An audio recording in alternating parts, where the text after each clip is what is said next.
अमरावती जिल्हा सामान्य रुग्णालयातील धक्कादायक वास्तव समोर आल्याचं पाहायला मिळालं.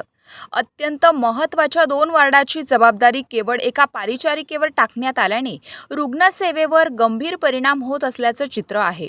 अमरावती जिल्हा सामान्य रुग्णालयातील वॉर्ड क्रमांक 9 जडित कक्ष आणि वॉर्ड क्रमांक 10 अतिदक्षता विभाग हे दोन्हीही अत्यंत संवेदनशील विभाग सध्या एकाच परिचारिकेच्या भरोशावर चालत असल्याची माहिती समोर आली आहे. आधीच गंभीर अवस्थेतील रुग्णांना तातडीने सेवा मिळणं गरजेचं असताना एका परिचारिकेवर 2 वार्डाचा ताण पडत असल्याने रुग्णाची मोठी गैरसोय होत आहे. यामुळे आरोग्य व्यवस्थेवर प्रश्नचिन्ह निर्माण झालंय. रुग्णालयामध्ये कर्मचारी तुटवडा असल्याची बाब पुन्हा एकदा अधोरेखित झालेली आहे. आरोग्य यंत्रणा अडचणीत असल्याचं स्पष्ट इथं दिसत आहे. दरम्यान नुकताच जिल्हाधिकारी आशिष एरेकर यांनी रुग्णालयाचा आढावा घेतला होता. मात्र त्यानंतरही परिस्थितीत कोणताही ठोस बदल झालेला दिसत नाही.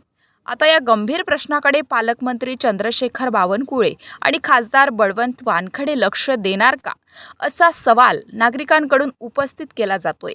आरोग्य व्यवस्थेतील या त्रुटीकडे प्रशासन किती गांभीर्याने पाहतं आणि यावर कोणती ठोस पावलं उचलली जातात, याकडे आता सर्वांचं लक्ष लागून आहे.